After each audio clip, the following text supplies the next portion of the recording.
association et à l'amitié franco-polonaise. S'il vous plaît. En fait, quand on regarde un peu les archives, elle a commencé en 1573. Elle a rebondi en 1725 avec Louis XV, qui a épousé la fille du roi de Pologne,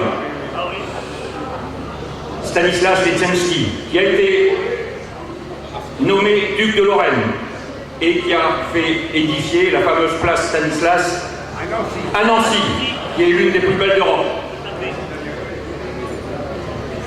Le second aspect des relations franco-polonaises arrive lorsque Napoléon Bonaparte occupe le territoire polonais. En 1806, il y croise Marie Waleska, qui deviendra sa maîtresse. La chanson de Serge Lama, Marie la polonaise, y fait allusion. Et une question qui me tarote depuis longtemps, et que serait devenue la Pologne si Napoléon n'avait pas été battu à Waterloo? C'est en 1920 que débute l'émigration polonaise avec environ 700 000 personnes qui sont venues travailler dans les mines, dans les mines de charbon, de fer, de potasse, dans le Nord-Pas-de-Calais, dans la Moselle, dans la Loire, en Haute-Saône, dans la Meurthe, le Haut-Rhin, 25% en culture, 25% dans l'industrie et dans le textile. En 1940, 85 000 Polonais ont été intégrés à l'armée française. Ils se sont battus à Narvik en Norvège, dans les Vosges, dans le Jura, à Tobruk en Afrique du Nord, à Falaise en Normandie, à Arnhem en Hollande, au Monte Cassino en Italie.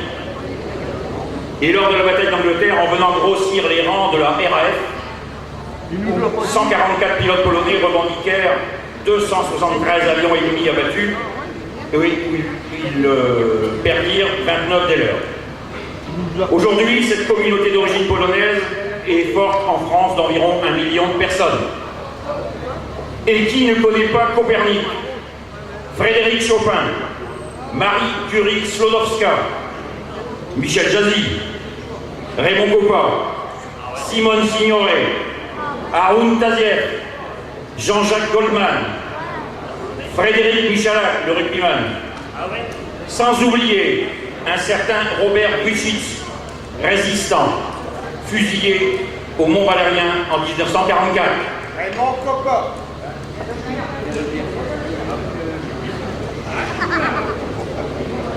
Enfin, et localement, le 20 décembre 2013, paraît au journal officiel de la République française, page 6332, alinéa 32, la création de l'association Amitié franco-polonaise de Gauchy Sobotka. On y est. 2003, pardon, excusez-moi. 2003. Ça va, vous suivez. Depuis, beaucoup d'adhérents ont contribué à son bon fonctionnement, à son devenir, tant au niveau du bureau, du comité des fêtes, des cours de polonais, de la section chant, des bénévoles qui ne comptent ni leur temps ni leurs kilomètres et dont beaucoup sont bénévoles depuis l'origine, et de tous ces adhérents qui répondent présents à nos différentes manifestations. Que toutes ces personnes, sans exception aucune, soient remerciées pour leurs implications respectives d'aujourd'hui, d'hier et d'avant-hier. J'ouvre une parenthèse et je m'adresse à Léa, qui, au pied levé, nous a donné un coup de main tout à l'heure en cuisine. Qu'elle soit remerciée.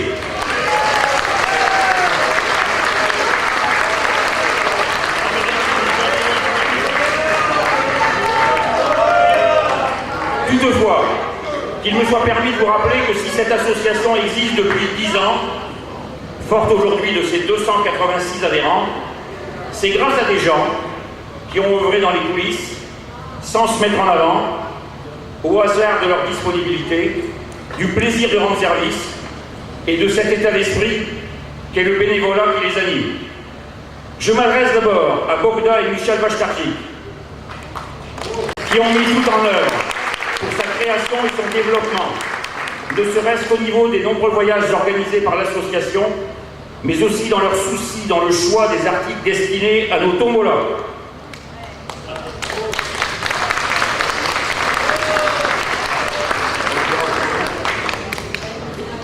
favoriser les échanges culturels avec le comité de jumelage de la ville de Gauchy et de la ville de Sobotka en Pologne. Sans oublier les voyages scolaires vers la Pologne organisés par Michel dans le cadre de sa profession d'enseignant. N'oublions pas non plus leur fille Sarah, qui nous a servi de guide autour de Cracovie, Wieliczka, Ziemiec, Wadowice, où est né Karol Wojtyła, que beaucoup peut-être connaissent sous le nom de Jean-Paul II.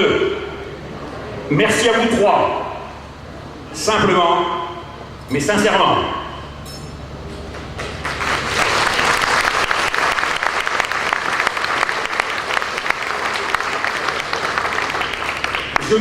Je mets également en avant un autre couple, omniprésent depuis la création de notre association, y ayant déjà eu de nombreuses responsabilités, monsieur ayant été trésorier, vice-président et président.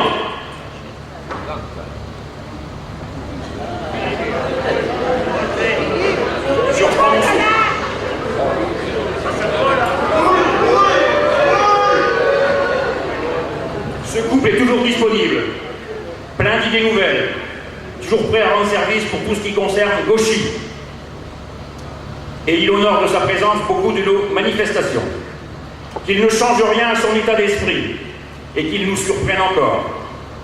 En un mot commençant, l'association franco-polonaise de Gauchy, Sobotka, remercie très chaleureusement monsieur et madame Philippe Barrère pour ce qui a été fait. Ils peuvent en être fiers, ils n'ont pas à en rougir.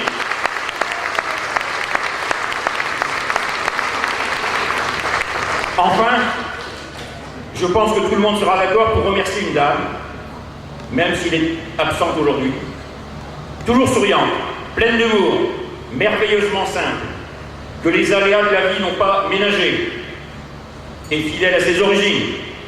Il s'agit de la doyenne de notre association qui est dans sa 94e année. J'ai nommé Gabi Cocognier, que je vous invite à applaudir très fort car c'est un exemple pour nous tous. Nous aurons l'occasion de la remercier très prochainement. Le président de l'association et son bureau invite Bogda et Michel, Dominique et Philippe à venir nous rejoindre, ainsi que Mme Josette Henry, maire de Gauchy, qui nous fait l'honneur d'être parmi nous aujourd'hui. Et je reprends l'idée de Philippe Barrère. J'invite également tous les bénévoles présents dans la salle de se rapprocher de la scène, s'ils le veulent bien, pour que les amateurs de photos puissent immortaliser cet événement. Nous demanderons à notre section chant de se mettre en place. Elle sera accompagnée par M. Kulaga. Elle chantera l'hymne des Polonais qui ont émigré, c'est-à-dire Marche Polonia, ainsi que Fiat Paprocki, autrement dit Fleurs de Fougères. Odile Kondrasuk a mis à votre disposition une collection de photos et de coupures de presse qui évoquent des souvenirs concernant l'association et s'adressera à l'Assemblée pour vous transmettre un message. Monsieur le Président, je vous rends la parole. Mesdames et messieurs, je vous remercie de votre attention.